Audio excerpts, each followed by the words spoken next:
That Podcast Network and the It's Me Speaking to You podcast presents a podcast series for the archives. I talked to the producer and director of the Tupac assassination series, as well as the latest groundbreaking docu-series, Tupac Cover-Up. RJ Bond comes and talks about his many years researching and reporting on this case. And we will go episode by episode, breaking it all down. It has been way too long, and there are still way too many unanswered questions. Buckle up. You do not want to miss this. All right, we are ready to go. Get ready to kick off another episode, the second part of a 6-part series we're going to be doing here with RJ Bond, the creator, director, producer of the Tupac assassination series, as well as the most notably, man, I've watched it numerous times now. Once again, I'm sure I'll see more of it. Tupac Cover-Up, the latest series, docu-series, 6-part series, which you can find on Xumo, xumo.com. Check that out and punch in and search Tupac Cover-Up, and you will be on your way with this groundbreaking series, man. And today we are going to be jumping into episode 2, False Flags. Just kind of a recap, a summary of where we left you off in episode 1. First of all, RJ, how are you, sir? Good, thanks. Good, thanks for having me back. Absolutely. Thank you for being so generous with your time, man. I really kind of pinched myself that I'm able to do this. But episode 1, we kind of set the stage of some of the characters involved. We kind of set the stage as far as the climate and the environment Tupac was in when he was released from prison. You know, some of the contentious stuff that was going on with his contract with Death Row, the 3-album deal, the audit. Was there an audit? And just overall the vibe that was going on at Death Row at the time. And we ended up, I believe it was in New York, Video Music Awards, MTV Video Music Awards, and a little bit of heat that he had with his boy Snoop as they head back to New York. And we leave off with Tupac telling Michael Moore, who we're going to get into very prominently on this episode, Michael Moore, that you don't have to worry about seeing him in Vegas. And something at the end of that first episode, something was just not right. And we pick up here in episode 2, False Flags, where pretty much the day Tupac was shot. Something that, again, like I said in the last episode, a huge red flag to me was the meeting they all had at George Khaleesi's, say that fast, George Khaleesi's office, George Khaleesi's office in Las Vegas, where they were told to disarm themselves. I mean, absolutely unprecedented for a security company to be told not to arm themselves, especially in Las Vegas, especially Fight Night, especially being Tupac, having been shot already before. So this is where we pick up episode 2. There's a lot in this one, man. For me, you know, episode 1 kind of seemed like, oh, this is kind of leaning towards, you know, Suge. And a lot of these things kind of circumstantial. You could point at Suge, but this one here, man, is very illuminating and a lot of big red flags. Something I did want to ask you about as we start this episode 2, Michael T. Williams talking about the East Coast, West Coast thing. How much is that a red herring? How much credence do you give that as it relates to all of this with Tupac? We're not going to get too much into Biggie, obviously, but this whole East Coast, West Coast war, how much credence do you give to this? Well, I think, again, you know, Michael T said he didn't like it. He didn't like even the thought of it. And, you know, I think it was even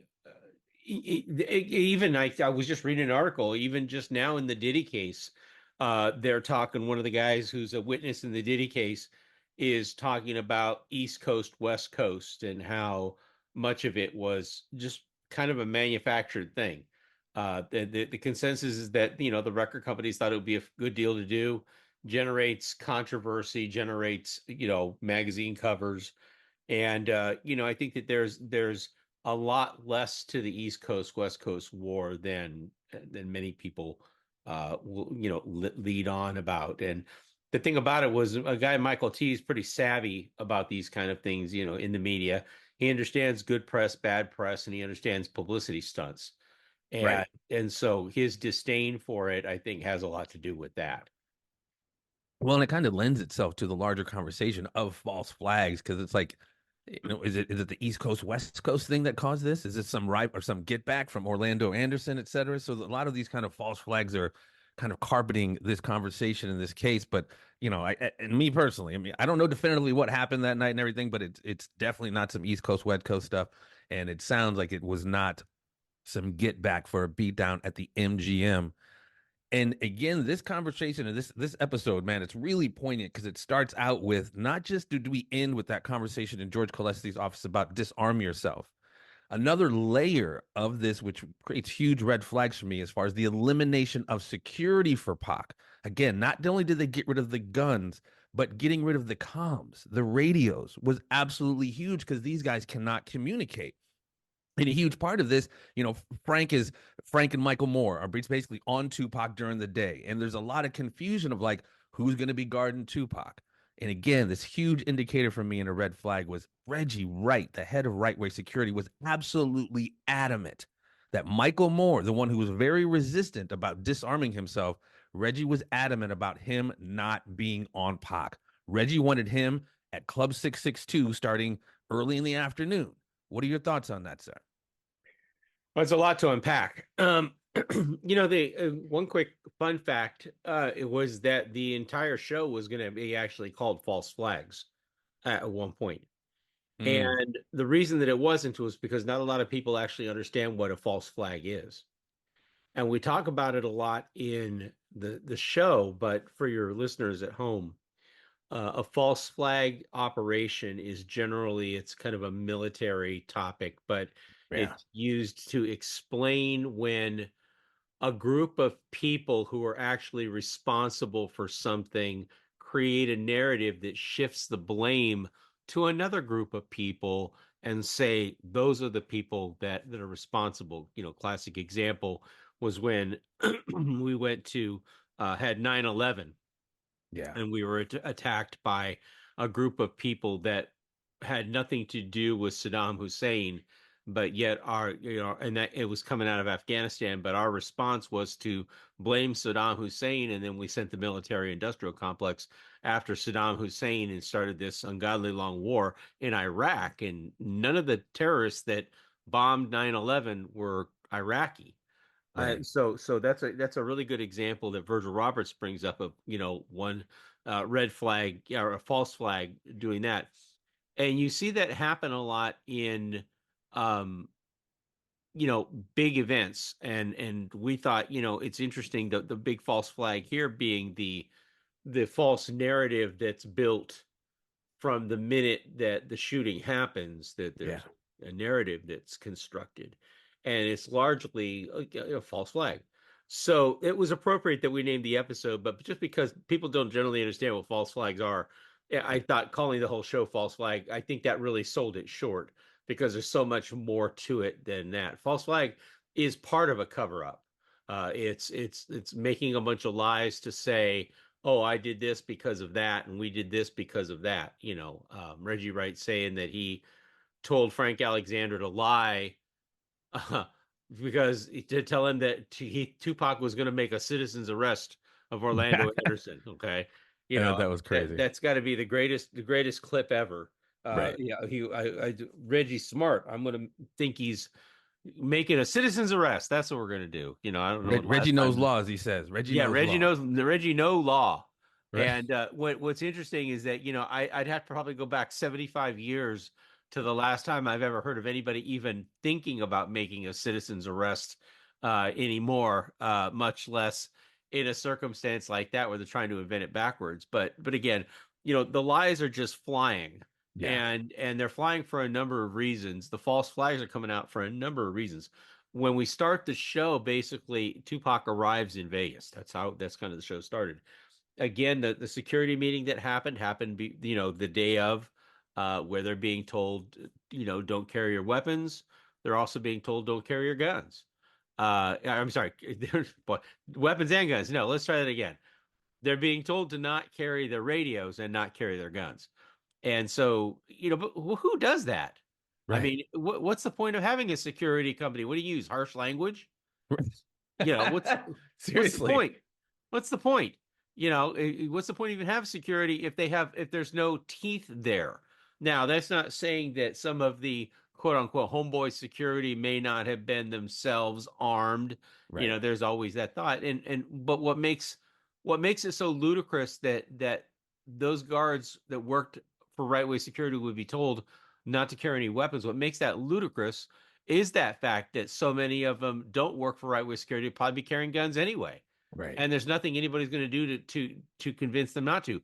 So why just tell a certain group of people not to carry guns when you know everybody else is going to carry guns? And that was the first time, never happened before. They were told not to carry weapons. And then, of course, Right. Reggie's been caught in several lies regarding, what his rationale was for, making sure that the guards, they had to go take some classes to get their guard permits, and only guys that had their permits could carry guns. And that's why he told them all, don't carry any weapons. Well, interestingly enough, Reggie Wright himself was carrying a weapon. He was not a police officer at the time. Mm. He was carrying a weapon in Vegas without a permit and was working Club 662, admits it freely, and he never took the security class either that he said that the guards needed to take before they could carry a weapon. So, I mean, obviously, when you trap somebody in that kind of hypocrisy or in that kind of lie, then it's all smoke and mirrors at that point. Well, and it just larger belies how full of shit Reggie is. I mean, honestly, like you said, the lies this guy drops is absolutely everywhere. But I mean, speak to it, all of this, man. This afternoon, this day, between the meeting of getting rid of your guns and Kevin Hackey, former LAPD, apparently an informant for the FBI as well, had Frank's radio, the absolute clusterfuck of no guns, no comms. Frank's using payphones to call people when Michael Moore's like, this is not how it normally is. We would have our radio, we would be able to coordinate very succinctly, but for whatever reason, this day you got Frank on fucking payphones over here trying to Yeah, get a hold of Reggie and seeing what's up. yeah, I think that the when you look at it, and that's why I thought it was important again to have Chris Herzog, who runs the bodyguard group of Beverly Hills, who bodyguards Paris Hilton, Kim Kardashian, to name a couple. It was important to have him on to actually explain for the viewing audience the difference between what a regular security guard company does and what this clown show was called Right Way Security. I'm sure they probably had their company vehicle was a VW bus, and they all climbed out of it from time to time with their big shoes on and their bulbous noses. With the Um, Benny Hill music playing in the background. right, exactly. As they get out, I go, here's your security crew. Yeah. And again, that is not to demean by any stretch of the imagination. Not to demean any of the guards that work there, because I know probably a third of the guards that work there personally. The other ones I've talked to briefly, but I know most of the guards that work there and have had at least one conversation with many of them, including the likes of, Les Galden, who's a great guy, heavy hitter, honest dude. Kenny Archer, same thing, great guy, honest dude. All of these guards that work from Kevin Hackey the same way. Um, every one of these guys that worked, closely with Tupac in particular, worked for Iowa Security. They knew what the difference was between how a regular security guard company operated and how the Bozo show operated. Right. And no insult to Bozo intended in that. Right. But they know the difference. And I often said on live shows and that when they talk about the radio situation, it's like, why would Kevin Hackey having a radio be a problem for Frank Alexander? I mean, what you can't go down to Radio Shack and buy another radio? Doesn't work. It's just when you realize that you don't have enough radios, you go get more radios. Right. Um, that's When, as that's Herzog said, normal security is like two radios, four batteries yeah. as backup. Like these guys don't even have one. No, and the fact that they're running on the cheap, which actually plays well into when Chris Herzog talks about telling Tupac that he needed an armored vehicle and he's getting it in his ear. He doesn't need one. He doesn't need one. Well, they're doing everything on the fly, everything on the cheap, everything below standard, substandard in terms of service goes. Right. And of course that all plays a part in the final picture. But when you talk about the fact that Frank Alexander doesn't have a radio because another security guard has a radio, that shouldn't even be a statement. Right. Okay. And Frank and I did have several conversations about that, and the fact that why wasn't he more assertive about not having a radio? It's one thing to say, well, I don't have a radio. And Frank kind of took the tack that, well, I work for the guy. If he says this is all the radios that you get, that's it. And we have to make the best of what we've got. But Les Galden made it very clear that they would always speak up to Reggie about the way to do a security guard company the right way. Like maybe you should have a radio for everybody, or maybe you should let your people that are armed carry guns, that kind of thing. this is how it would be. And, Les Galden said that Reggie Wright was too busy being the boss, which kind of is shorthand for, had his head up his ass and didn't want to listen. Okay, bottom line. It didn't want to listen to the people that were cops that did have the training. And Reggie calls himself a cop, what I don't know, a year and a half on the force, a couple years on the force. I wouldn't consider him a hardened veteran, but okay, Right. so be it. He got to wear that title. But there were other cops that had been on much, much, much longer. And it does also ask the weird question. I mean, Reggie liked to dig into Frank from time to time and say how Frank was um, what he was a jailer, and he said he was a sheriff, but he wasn't. And if I had known that Frank wasn't former law enforcement, that I would have fired him. Well, at one point you knew and you didn't fire him, and at one point you knew and you let him bodyguard Tupac. Okay. So what does that say? I mean, it's not like he found out after Tupac was killed that Frank hadn't been straightforward. If Frank wasn't straightforward, I wasn't there, so I can't Right. tell you whether or not he was or wasn't. But if Frank had told him that he was a sheriff and he wasn't a sheriff, and he found out he wasn't a sheriff, why is he still guarding Tupac?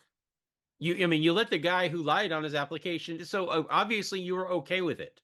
Obviously it must have been fine because you let this guy continue on, and then when things go south, then you start wanting to blame somebody's lack of training, or he wasn't really a Right. cop, or Right. and you try to blame him that way. Wait a minute, well, you're the one who runs the company. At the end of the day, buck stops with you.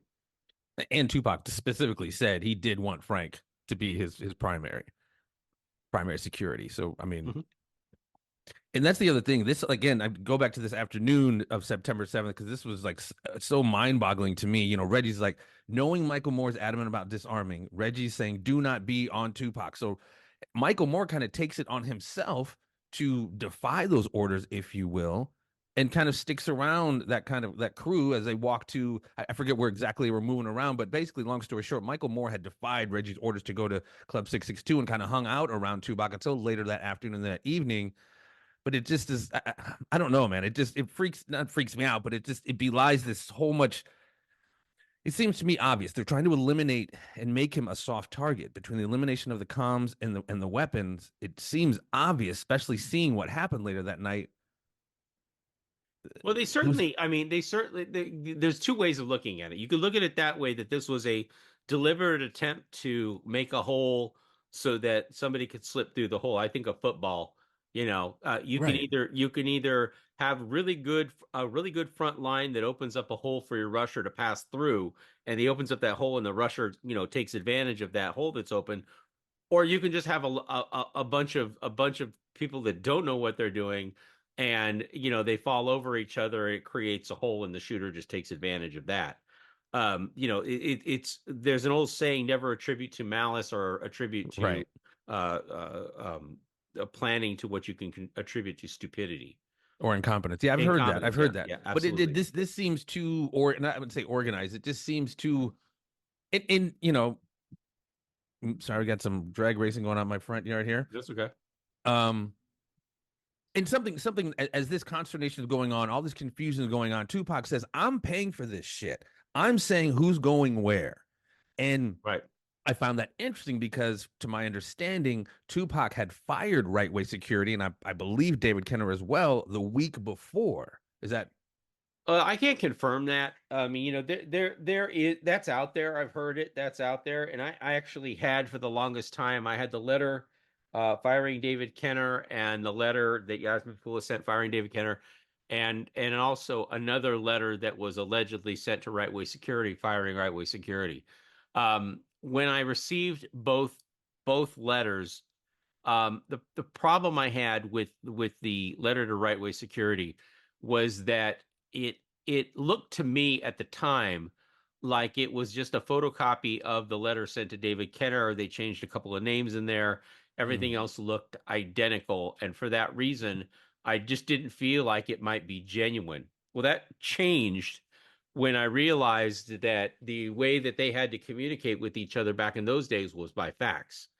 And what you would do with the fax is you would start with kind of a template that would have a letterhead, a top logo, Tupac's signature on the bottom of it, and then you could fill the middle in with whatever you wanted to fill the middle in with, type in the middle, fax it out, and there you go. You've got a Mm, faxed letter. So I know that the letters were probably sent, and Yasmin Fula says that definitely confirms that she sent the letter to David Kenner. So I have corroboration on that. The right way security thing, I think Reggie's now admitted it that he got it. He at first he said he didn't. He didn't remember ever getting it. Now I of think he's course. changed his story to now he got it and didn't care, because he says that Tupac had changed his mind by then. So if he's admitting that it exists, okay, then it exists. But I could never go out on a limb, and this is something that I've tried to make very clear with the assassination movies, is that we won't go out on a limb and say something about it if we don't have documentation to back it up. If we don't have some other piece of evidence that actually corroborates that thought or that idea. Right. And that's important because that's led to a couple of different splits that I've had with others that I've collaborated with, because a lot of people want to take a grain and extend it for 5 miles out Right. and really put themselves out on a branch, and I'm just not willing to do that, largely because I think that I've got a family, I've got a house, I've got things I want to protect from Right. Right. from lawsuits, and the other thing is you want to get it right. Absolutely. Because the question becomes, I mean, if you say something and you try to make the picture fit the frame, then the question becomes, well, what if you're wrong? I mean, And that's there's enough mis and disinformation. We'll get into Greg Kading and murder rep and all that other shit down the line. But I mean, there's enough bullshit out there. So like you said, and I appreciate that, man. You want to keep it as 100 as possible because again, there's so much convolution to this case. You don't need any more. Well, I Um, mean, case in point, the white Cadillac. yeah, yeah, That for there's been countless stories that have been told, and not one shred of evidence, not one rental car receipt, not one body shop photo, not one piece of hard evidence to prove that Cadillac was ever in Compton, ever went to a body shop, ever was shot up, ever had a bullet hole in it, ever got fixed. DVD says later that in his story that the white Cadillac was never shot up to begin with, but there's nothing there. There's not even an acknowledgement from anybody saying that scenario ever existed. Whereas in the Vegas police files, you have a police report written by a police officer, one of the lead investigators in the case, that says very clearly that the car was stolen and it was recovered locally, which means it never left Vegas. yeah. So I was going to address that in another episode, but no, you're Yeah, absolutely right, and I found that yeah. super fascinating. And now that you've alluded to it, we will touch on it again, Yeah, of obviously. But course. Yeah, we'll go back to it. Sure. But there that's the was, whole thing about false flags, is that yeah, there's a lot of people that talk a lot of shit. They say a lot of things that have absolutely no basis in evidence. They have no basis in documentation. They have no evidence. No, not even another person saying it. What you have is what they call hood lore. right, right, That this happened. Lakewood Mall, same thing. yes, Those are all things that are stories that have been handed down. Almost, I feel like we're dealing with tribal natives. Where the stories are passed down verbally around the campfire from generation to generation. yeah, There once was a day at the Lakewood Mall. yeah. Sun was bright. Come on. The sun was bright. It's Yeah. almost like So that operator, right? The yeah. story starts A and then it winds up being. I mean, that's a good example, and we you get into it in this episode. The pendant, the whole motive being the pendant within this lore of like, was this pendant stolen months ago or weeks ago at the Lakewood Mall, or was it snatched that day? Well, Trayvon says. yeah. To catch your audience up, one of the main reasons that they say that there was even a beating that Tupac was involved in during the night that he got shot, was over an alleged stolen pendant that goes back and harkens back to one day in the past at a mall called the Lakewood Mall. There was a bunch of guys standing around, and a blood Pyru, who was an affiliate of Death Row Records, got his Death Row Records chain stolen by a guy who wasn't a Death Row guy. And the guy who wasn't a Death Row guy was Orlando Anderson that took the pendant. Yeah. And according to the story, Trayvon Lane, who was a death row affiliate, and I guess the one who was supposed to have had the chain stolen from him, told Tupac that there's the guy that stole my chain. And Tupac went off running, and the guy that he ended up sucker punching and hitting was Orlando Anderson. So very, very strange turn of events, but there was been no proof that the Lakewood Mall incident ever happened. Sorry, Bobby Right. Ladd. You know, if you can Yeah. show a police report, Bobby Ladd, Tim Brennan, Tim Brennan can't show anything because he's dead now. But Bobby Ladd or Mike Coulier or any one of these ne'er-do-wells that, profess to be great cops. I mean, it's amazing to me and very interesting that Bobby Ladd didn't take his Compton investigations home with him or police reports or that. Maybe he did. Maybe he's just not willing to show them, or I don't know. But, Russ Poole took his stuff home. Greg Kading took his stuff home. Most cops, when they retire from a police department or when they're moving to a different police department, they take their stuff with them. They take their notes, they take their case files, especially ones that they might be called upon. And that's important, Jeff, because these guys get called later to testify on a case that they may not even know there was an arrest made in. So they leave the department, a case they've been working on for 6 months. Suddenly somebody gets arrested. And then 6 months after that, so now we're talking about a year later, these guys get called as the original investigator that kind of started the whole thing. They get called to testify in court. So what they do is they take their notes with them, and that's a perfectly acceptable thing to do. They Sure. take their notes with them because they may need to rely on them later, a year later, when this court case finally goes in there, they're called and say, well, we're subpoenaing you for a court case. So I haven't worked on that court case in a year. Well, it doesn't matter. You're the one who started the whole thing. So, Right. bring what you can. So they keep their notes to basically refresh their memories and all For that. sure. But yet 20 years gone by, he's written a book with Tim Brennan, Once Upon a Time in Compton, done lots of Ladd interviews, done lots of that. This guy's never presented one single police report. He says Orlando Anderson was being investigated for two other murders at the time. Okay, where's the paperwork on that? Where is all of this information that you claim is happening? I'm not saying that maybe Orlando Anderson was being investigated on two different murders. Right. Who knows? And who knows what investigated means, especially in today's day and age. You can say somebody's being investigated for something. Who knows? Who knows what that means? Well, and That the things are people just you mentioned, Tim Brennan, you said he has passed away, but Tim Brennan, Ladd, these are all former Compton police officers. right. And the Trayvon Lane, the cat who whispered into Tupac's ear, he knew, or Trayvon knew Orlando very well. There was plenty of interaction between him and Orlando going back in Compton and their history with the Compton Police Department. And going back to the history kind of this story, was it the Lakewood Mall or was it that day? Suge himself even was interviewed in a Vibe magazine and said that the pendant was snatched that day. So again, this convolution of a lot of this information, it's everyone's kind of Well, hard to and keep this the is story straight. And well, Tim it's Brennan, I'm sorry, is the one who was the beginning. He started was one of, if not the person who started the whole Orlando Anderson narrative as being the culprit for Tupac's shooting. Yeah, right after the shooting occurred, there seemed to be a bit of a scramble to try to define a narrative that didn't involve sloppy bodyguarding or criminal negligence or criminal misconduct on the part of right way security for the guy getting shot. And obviously whatever responsibility Suge Knight would have had as the owner of Death Row Records Right. for that same thing. Wrongful death suits can be very expensive. So um, when there seemed to be a bit of a rush to come up with an idea, to come up with a narrative. And, the easiest one to come up with is, well, who's the guy he had a fight with earlier? Well, this guy's by the name of Orlando Anderson. Oh, we know that guy because Compton's a small town. Think of it like any other podunk police department, any small town, a cop, where, they've got, instead of having 500 murders in a month or 6 month period, they've got 40.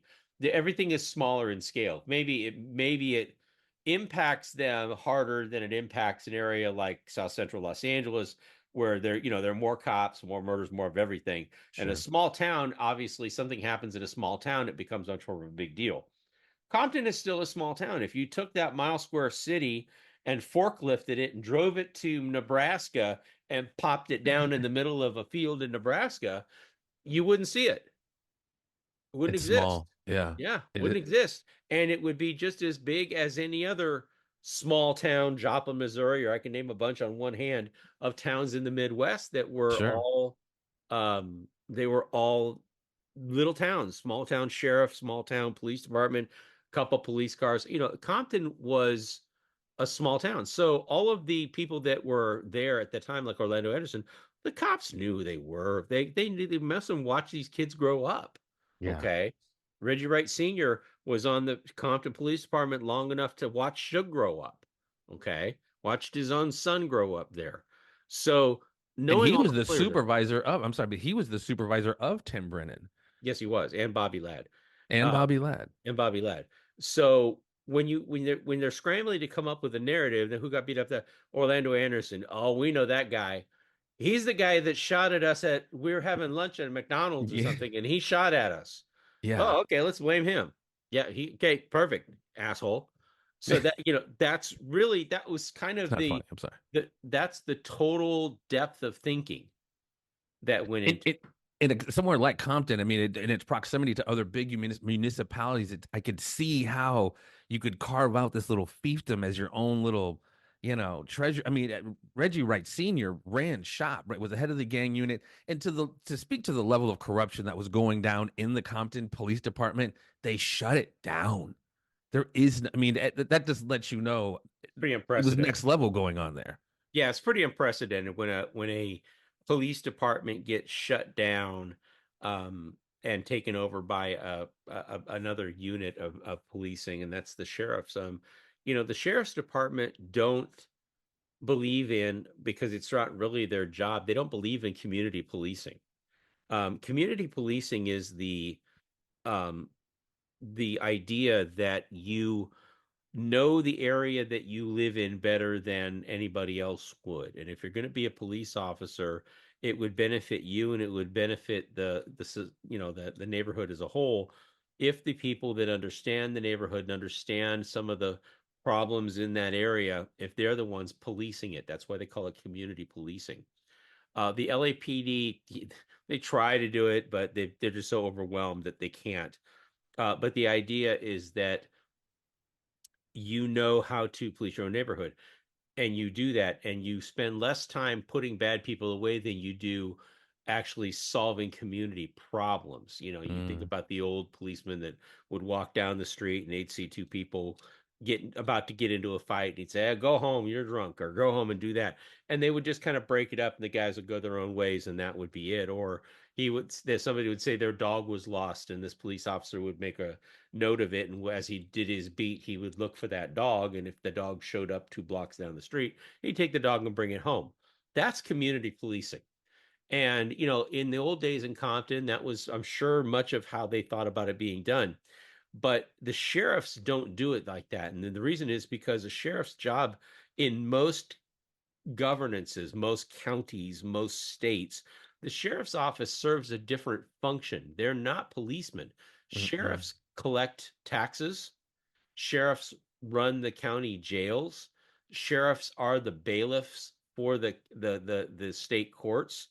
That those are not policemen. Those are sheriffs. They have a completely different job function. And unfortunately, in today's day and age, we've kind of conflated that to where so many communities that don't want to bother having a community police organization and having police departments of their own, they hire out to the sheriffs, and the sheriffs have poured themselves out to say, well, we're Hmm. cheaper because you can just, have us take over it, and we have the jails and we have this and we have all that. But they forget the most important part, and that's what community policing is all about. And so even in the town I live in, it's got a sheriff's presence and doesn't have its own police department. And it's a shame because the town next door to where I live does. And you can see the difference. You can see the difference in the way the neighborhoods are patrolled.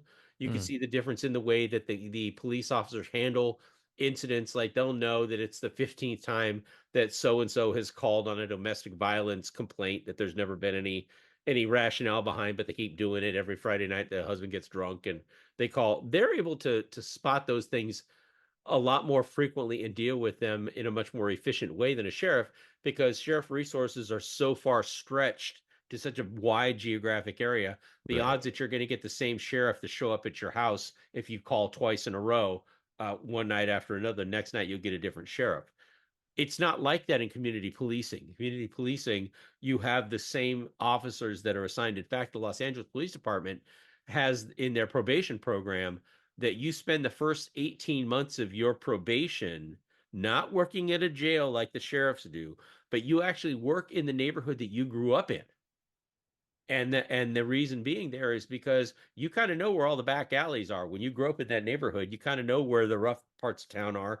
You know where the back alleys are, and if somebody's running away, you don't have to figure out how to go cut them off at the pass because you know the area probably better than they do. Mm. And that's what they do, and they do this. This is still in practice to this day. The sheriffs don't do that. Sheriffs throw you in the jail for the first 18 months so that you can learn how to be hard, and deal with the worst of criminals. And then so when the sheriffs come out, there's no thought of community policing at all. And I know I'm kind of bagging on this subject matter for a minute because I actually feel like that was kind of the deal with the devil that Compton made for, because I think there were some good police in Compton. I mean, there was a lot of bad eggs. And again, to your point, how bad can it be when they finally, it's so bad that they have to replace the entire police department, shut it down. I think a few good people got pinched in that. Okay. And they took the hill, but they didn't win the battle because Compton went on to become much worse after the sheriff's department took over, as far as the gangs and all that. It didn't fix anything. In fact, it made it Right. worse because again, the sheriffs couldn't give that kind of manpower and couldn't give that kind of attention to the area that it needed, in my opinion. So Very, very interesting. yeah, very interesting about community policing, but that's the thing.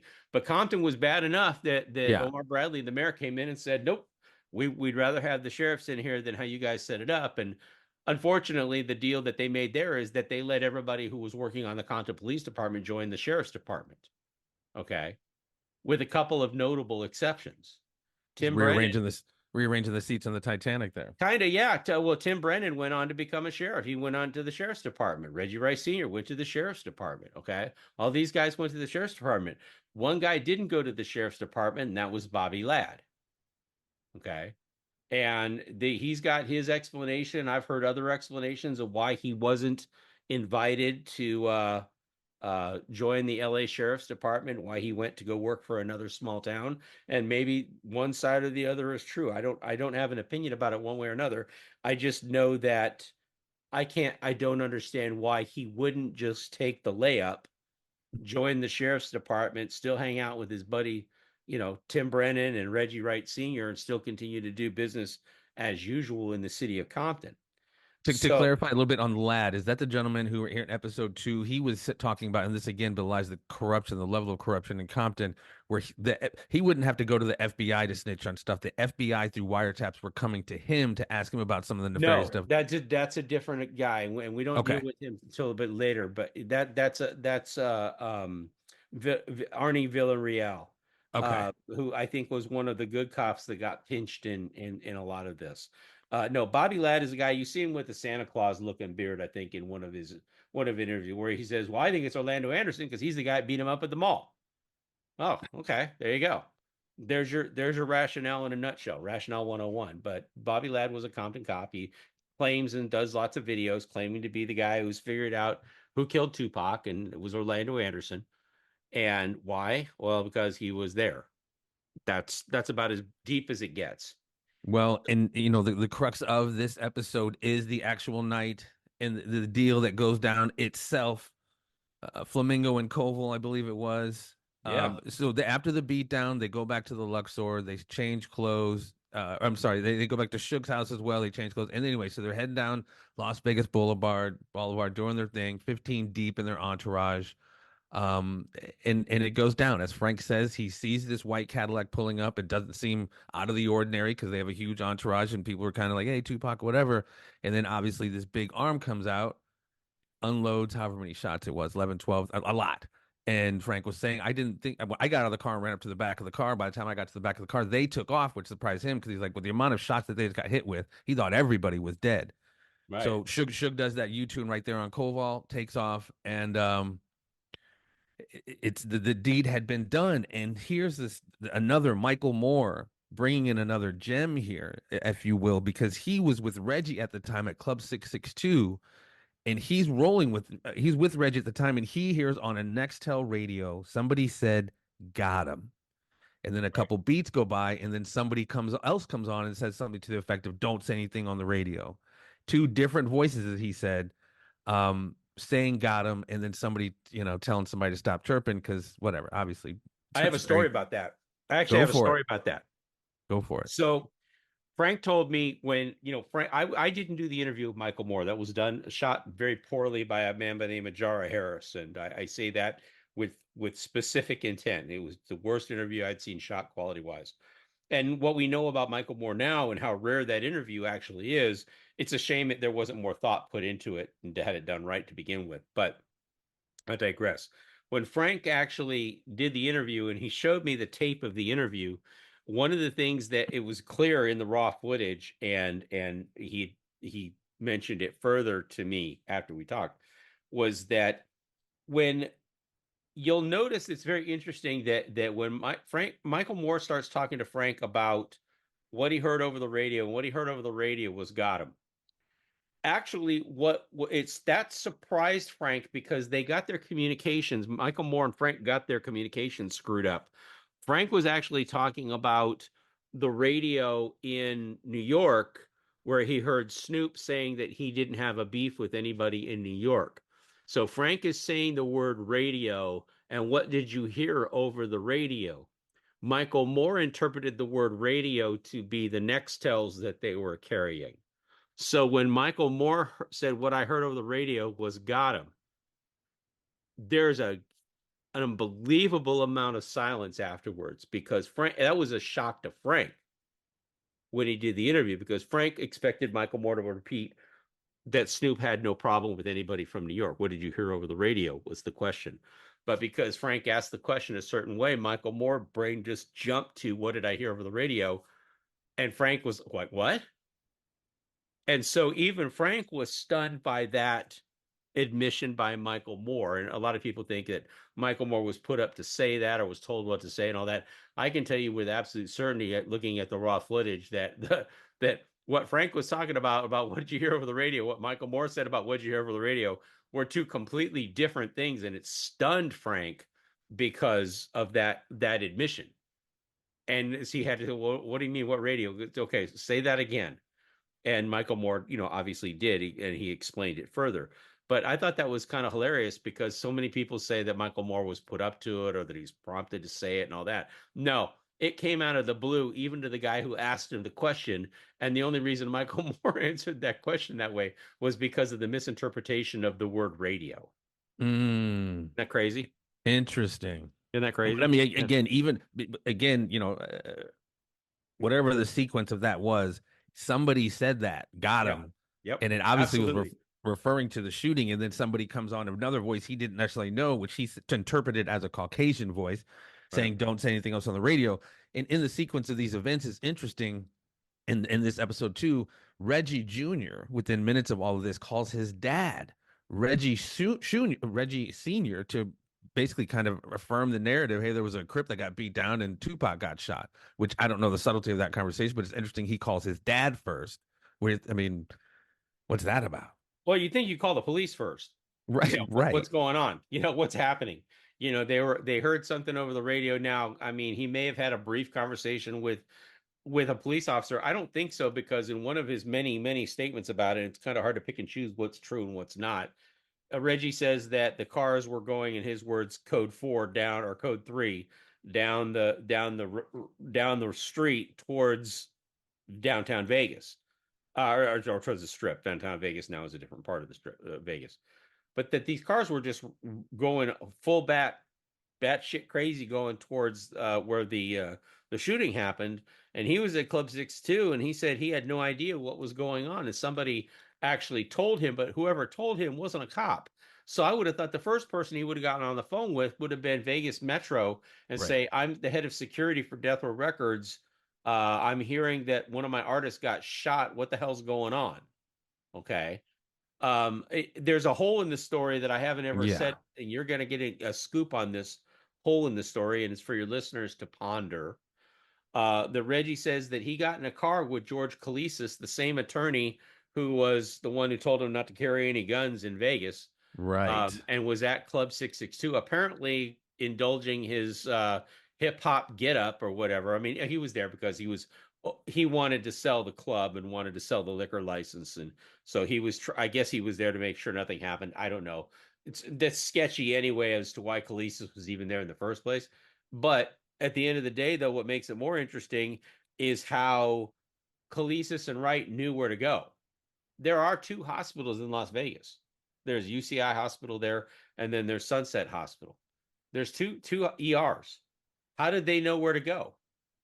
How did they know what hospital they were being taken to? Because clearly nobody in the entourage, Frank, or maybe Frank would have known because he might have followed them, but it's unclear to me how they Hmm. would have gotten that information, how that information would have been given to them, because clearly nobody that was at Club 662 would have been within earshot of anybody saying where they were being taken, and clearly nobody was following the ambulance. Maybe somebody that did might have called over there, but Hmm. when you think about that time frame, that's a very consolidated time frame. Right. Might have taken them five minutes, maybe 10 at the most, to get to the hospital in the ambulance. So anybody that would have followed there could have conceivably within 10 minutes called and let Reggie know where they were. I mean, it's still, to me, it's the questions out there. How'd they know?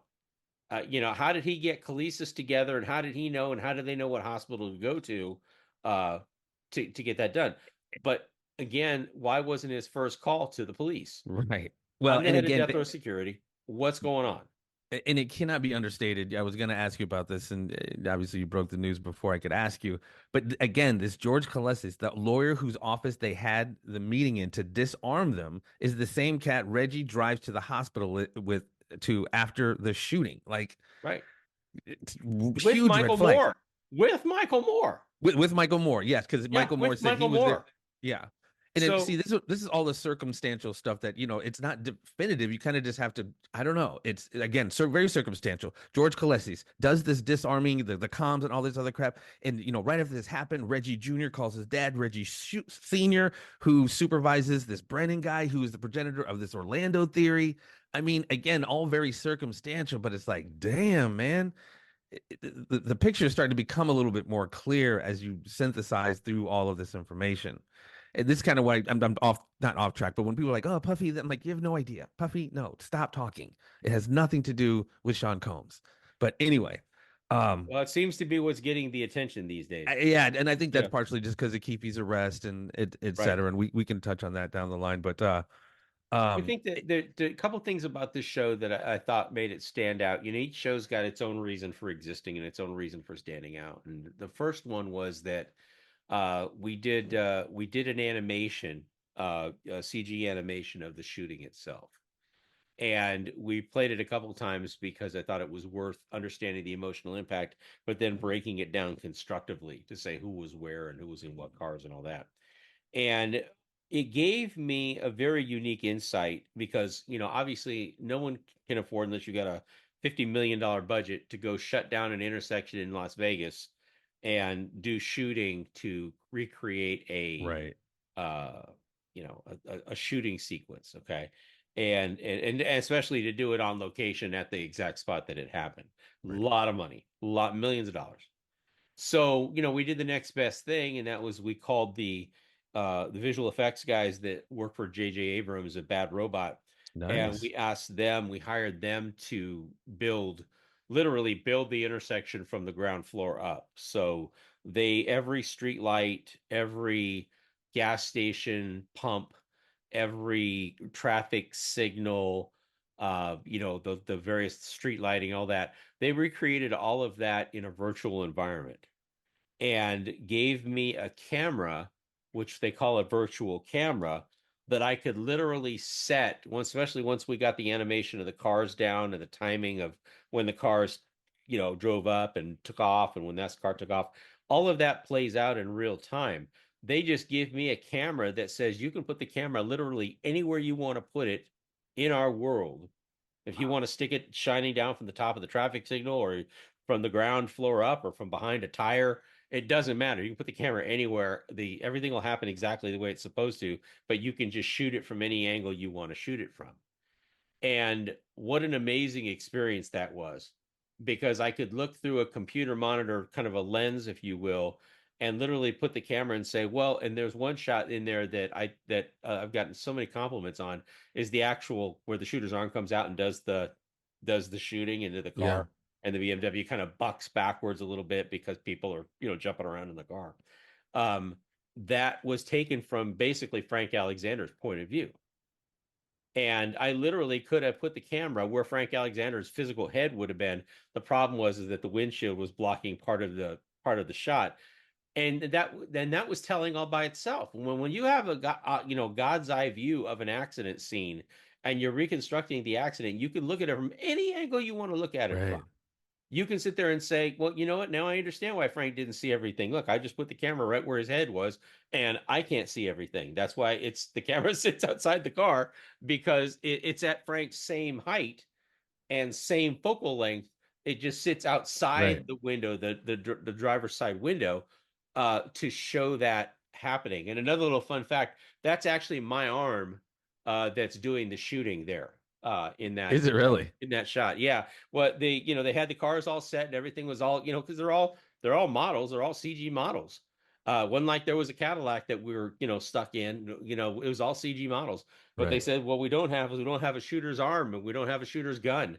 And I said, okay, well, I'll do that. So one day when we You were pulled out shooting, your big black arm because I that's what they did. say Yeah, it my was, big right? black arm with my big black gun, and I think we were shooting AJ Benza's segment. I think it was, and they had a green screen back there, and so we said, "Hey, wait a minute, we need some shots of the arm doing the shooting," and they put in all the muzzle flash, and they did everything else like that. But well, that was my arm, my big black arm That's that did the awesome, dude. shooting there in that. But RJ did it. RJ yeah, did it. now RJ did. Yeah, sorry for everybody says RJ Well, did. and again, man, I often said this, man, between whether it was my interview with Don Sikorsky or the Greek or even yourself, even now, all you need, man, to pull this kind of stuff off is obviously the hitters themselves, and Mhm. then the apparatus to cover it up, be it law enforcement and media. So our good old Chuck Phillips jumps in at the LA Times and starts reaffirming, at least at first. There was another reporter, as you said, kind of start shitting on the whole Orlando theory, but at first, Chuck Phillips, rest in peace, ran with the whole Orlando theory to start doubling down on that narrative. Right, and that we get to that in episode 3. That we'll talk about Chuck Phillips in episode Well, 3. I just meant that to say because it was about the 10-day war and like they Yeah, started really fanning the flames of this he war that was was. supposedly Yeah, he did. He was a lot of it. But ultimately, what we wanted to kind of get down to the neck of in episode 2 was get done with the shooting. Okay, now you know the story that got us to the shooting. We get to the shooting. Okay, everybody knows that. It's like this. It's like the Santa Claus legend. Everybody kind of knows what it is. Let's now, from the moment, and it always fascinated me. One of the things, Jeff, that I enjoyed was, I worked on the movie Titanic, and when when I actually watched the final, cut of the movie, I had done a little bit more reading on it and found out that there was a whole congressional inquiry as to what happened after the Titanic sunk. And they brought in all all the officers and the captain of the ship, any survivors, and they put them up on the stand, and they had this big inquisition about the sinking of the Titanic. And I say, it's always more interesting when there's some big event. In this case, it was a shooting. I'm really actually intrigued by what happens the minute after it all happens. What happens next? Hmm. And that's kind of what started the whole thing. Like I say, well, let's talk about it. Everybody gets up to the shooting, and then we kind of move forward after that, and we skip over to the Biggie shooting, and there's this giant vacuum in the middle. right. And I said, well, what does happen right afterwards? What happens within 5 minutes of the shooting? Well, Reggie Wright Jr.'s on the phone to his dad. We don't know what the conversation was, but Right. Tim Brennan and Bobby Ladd alleged that he told his dad what happened 5 minutes after the shooting, that he told him that there was a beating earlier that evening that involved some cat Orlando Anderson, and his dad says, well, it's all coming back to Compton now. Oh, really? Yeah, And, and and, then and you and it didn't did. mention it in this, but I've heard this in the lore. To correct me and clarify this, didn't within days of that, didn't Reggie Wright Sr. run up in somebody's house talking about "Don't kill my son" or something like that? You aware of any of this? Well, that's part of the Keefe D story. I think it was in his book. that shortly after the shooting happened, and word came back that Keefe D was responsible and Orlando Anderson was responsible. That when that happened, that for reasons unknown to anybody, because they would have certainly had the upper hand, that Reggie Wright Sr. went back to Keefe D and say, "Don't kill my son," which would have been Reggie Jr. I mean, I find that story to be completely dubious, to be honest with you, because Hmm. if anything, it was the ball was in the Bloods' court because the Crips had done the shooting, and if there was going to be any retaliation, it wasn't going to be Orlando Anderson continuing to keep killing people. He killed one person, if that you believe that story.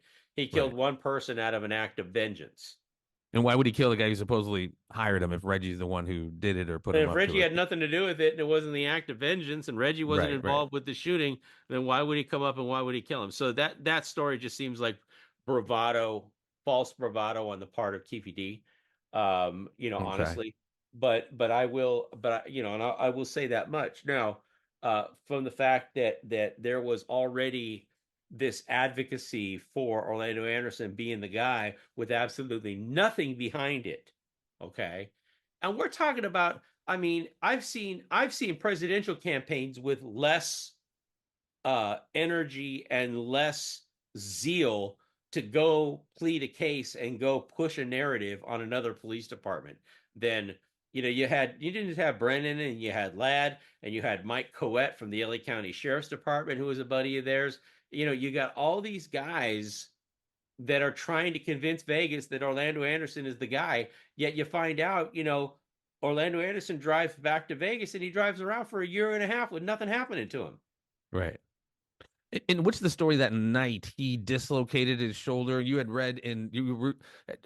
We'll shout that out at the end, and I'll add the link where you go through some of the transcripts of the Keefe D stuff.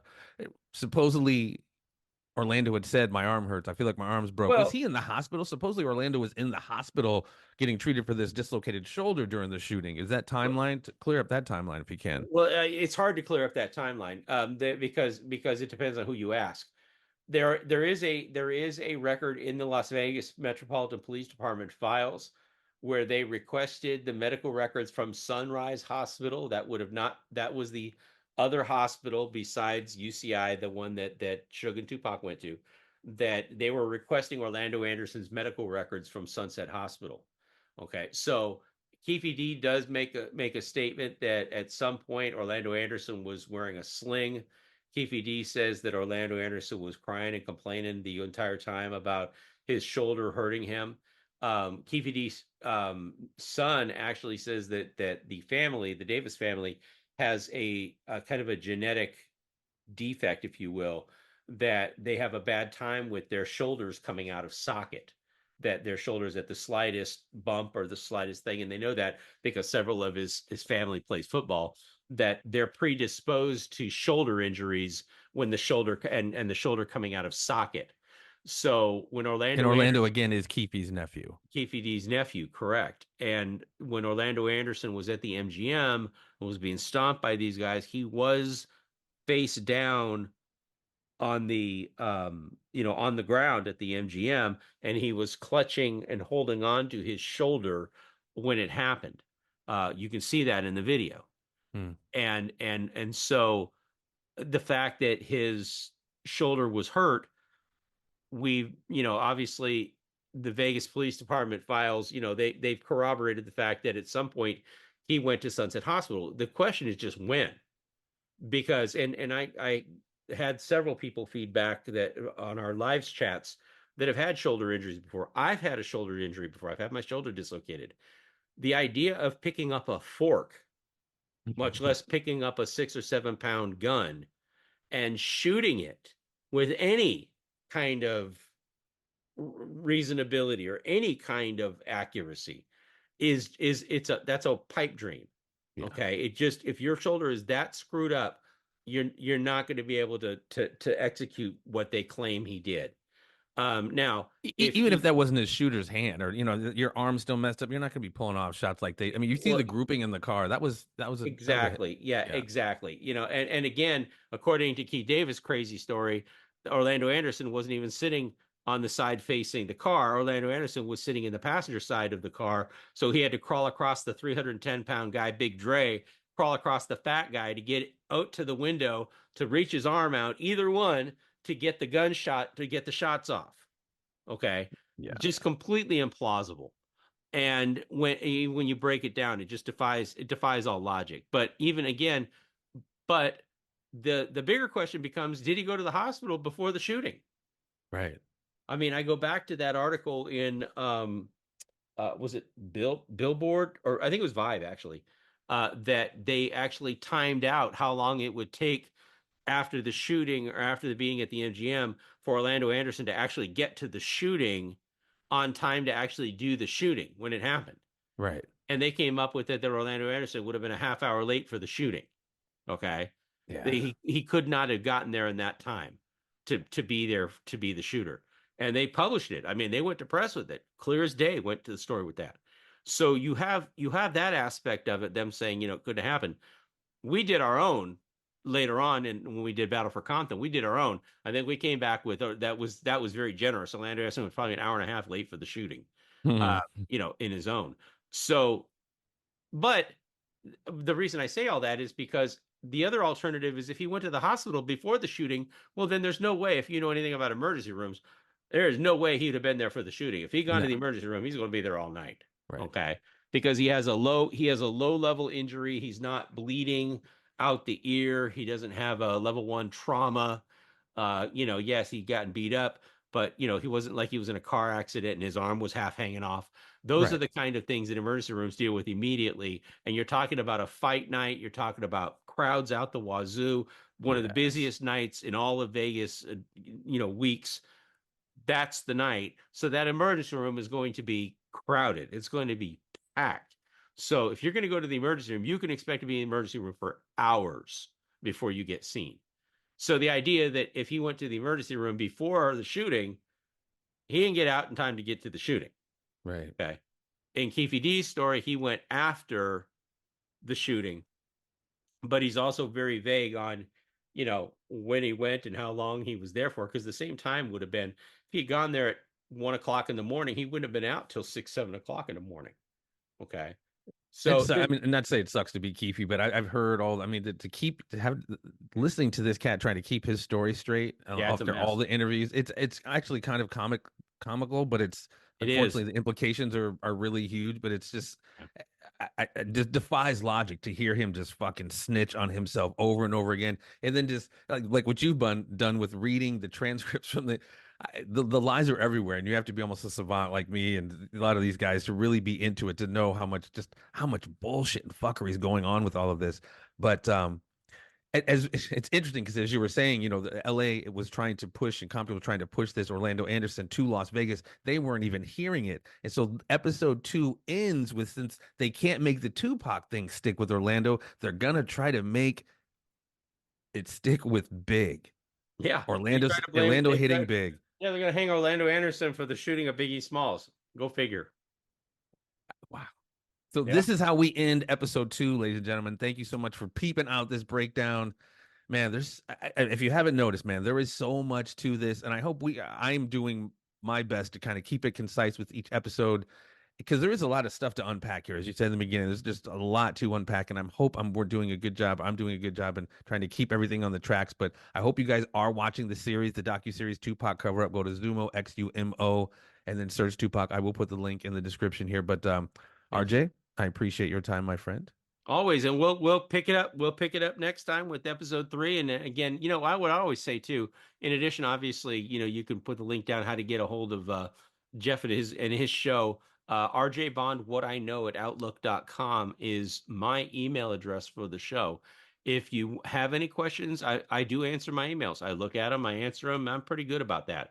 So if you've got something or any of this is confusing to you, feel free to hit me up. I'll try to clear it up for you.